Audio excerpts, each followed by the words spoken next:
Hey up guys, we're doing an upgrade today.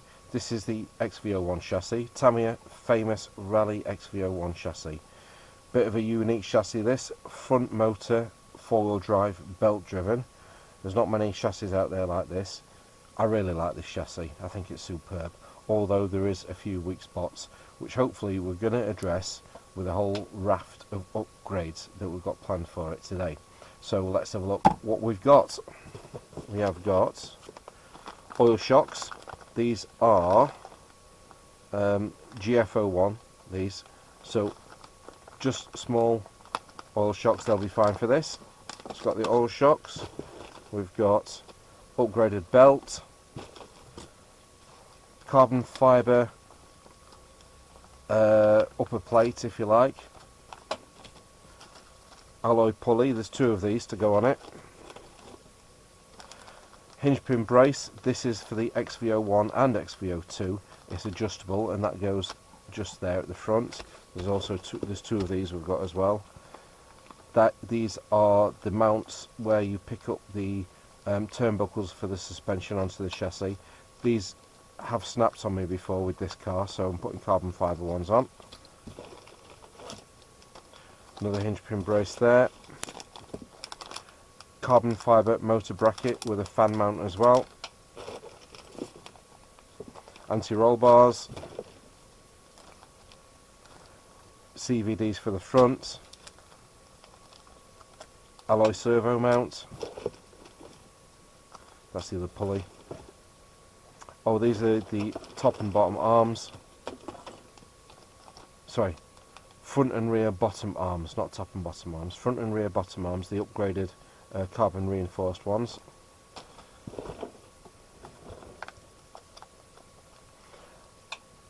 Carbon fibre shock towers.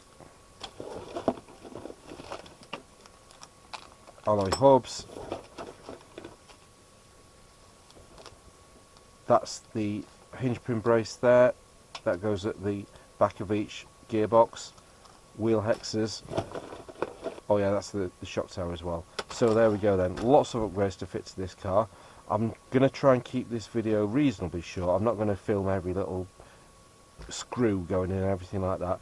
So I'm just going to pause the video, pause the camera, crack on, and bring you back at certain key points when we've made some progress.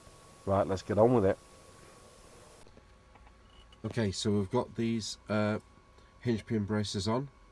Adjustable one at the front and these two standard ones at the back here. Same for the other side. Adjustable and standard. Nice and smooth. Hardly any play in there at all. And these are the upgraded bottom arms, front and rear, for the XV-01. And also we've put the aluminium servo mounts in as well to make this a lot stronger and more secure in there.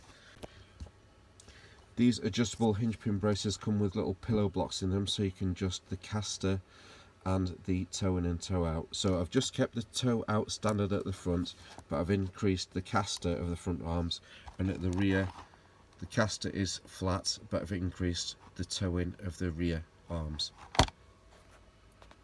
Next thing to do is put the gearboxes on with the upgraded motor bracket and shock towers. Alright. So these are the upgraded pulleys that we need to put on the XV-01 gearbox. Now these have got a couple of extra bits over the standard pulley. There's a little sleeve there that goes over the shaft, over that shaft there. Then that plate goes on, and then you can put the pin in, and then the pulley goes on top with an E-clip to secure everything in place. See if I can do it with... Right, so that's the carbon plate and the pulley mounted on the gearbox. The manual does say to put the motor on next and the gearbox cover, but the spur cover, but I'm going to build the shock towers up first so I can get those working properly and fitted without the motor wires flapping about and other things getting in the way. So these are the carbon fibre shock towers. This is the front here and this is the rear one. Comes with mounting hardware. Now the mounting hardware with these long standoffs are for the front shock absorber and this pack is for the rear one. So I'm going to get those built up now. We'll see what they look like. Alright, so that's the suspension brace there, shock tower mounted on the front gearbox. I've put the long standoffs on so it comes down over the front of the arms, and I've mounted it in the outside holes. We can adjust it later if we need to, but it's in the outside holes for now. I've also mounted this bracket on here which holds on the turnbuckles for the steering for the front suspension.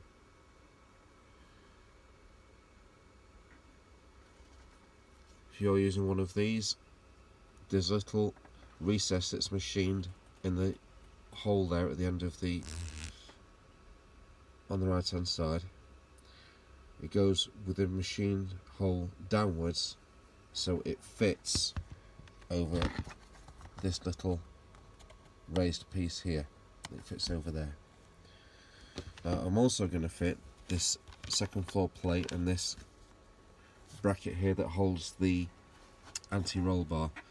Now it looks like it all kind of goes together at the same time, so I'm going to get as much of the bottom done as I can. So I'm going to have a look where the anti-roll bar goes. I'm going to put some droop screws in it.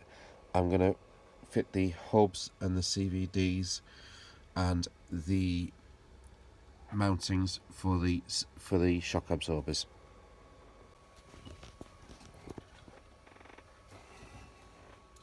Okay, so we've got a bit further with it. Got the hubs on, CVDs are in, put the drop links in for the anti-roll bar,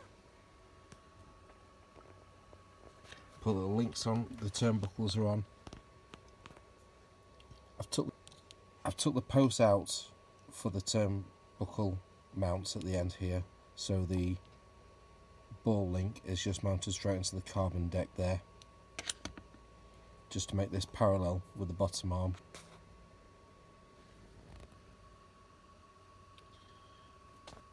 We've got this carbon deck here, this one here, and this clamp that holds in the anti-roll bar.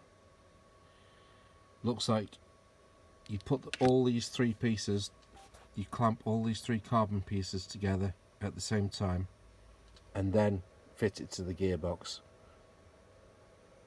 If you look underneath, there's some recesses there for the nuts that hold in the bolts that come through from the top.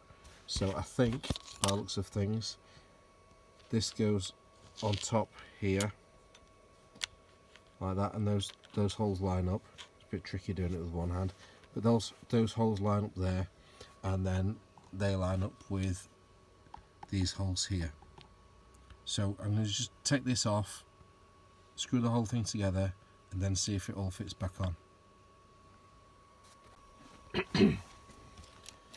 Alright, so I think I've figured out how this goes together. The gearbox bracket on top, the spacer stroke anti-roll bar clamp in the middle, and this strengthening bracket on the bottom here. We've got 4 screw holes here.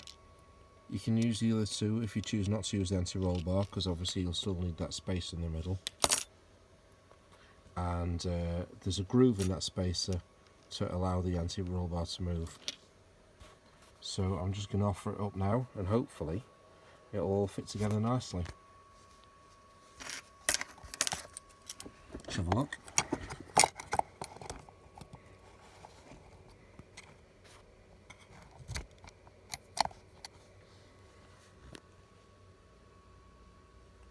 Yep, so this lines up here. Move the anti-roll bar out of the way. That lines up there, and there'll be a screw in there for that one.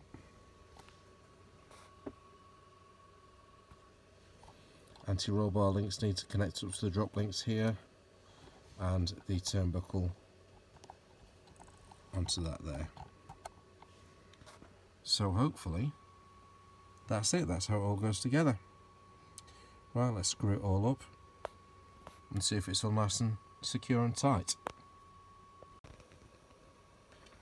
Right, there we go then.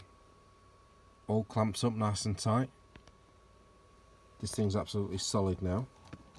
No flexing it at all.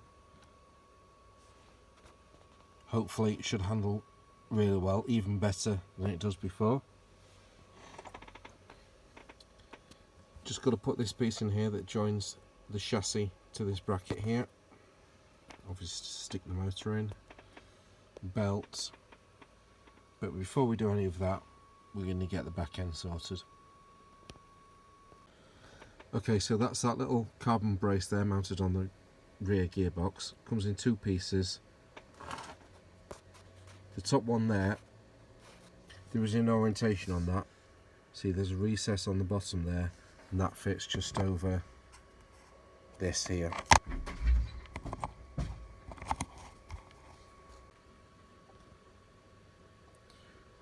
Alright, so I'm going to wait until the gearbox is fitted before I put the shock tower on, because I'm thinking the shock tower might get in the way whilst I'm trying to fit all the anti-roll bars and everything else, so I'm going to leave that till later. I'll get the hubs on now and the turnbuckles, and then once I see how the turnbuckles line up, we'll know how much height to put on this ball link here. Okay, so that's the rear gearbox on. The arms, the turnbuckles, drive shafts are in. I put droop screws in, and I've put a bottom half of the drop link for the anti-roll bar in as well. Got my hexes on. The anti-roll bar sits on these posts here, then comes across to meet up with the drop links. I haven't got a top piece to clamp the anti-roll bar on. I have to mess about fashioning in some sort of clamp to hold it on. I haven't got time to do that now, so I'm going to leave the anti-roll bar for now and get the shock tower on, install the shocks, the mounting points for the shocks, the belt cover, just show you the other side of it. So this carbon bracket here goes like this. There's a countersunk screw inside the battery compartment that comes through from the underneath, so that's why there's a washer and a nut on the end there.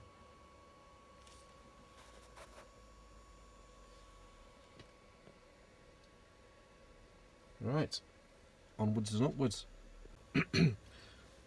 Oh yeah, I just thought I'd give you a shot of the reinforced belt as well before the cover goes on. So some sort of fibre in this belt to reinforce it. It's a lot stiffer than the original rubber belt, so hopefully it'll help transmit the brushless power and be more reliable.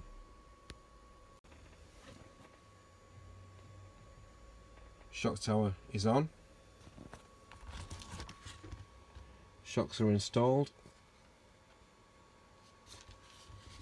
Belt covers on. Body mounts are on. Everything nice and smooth.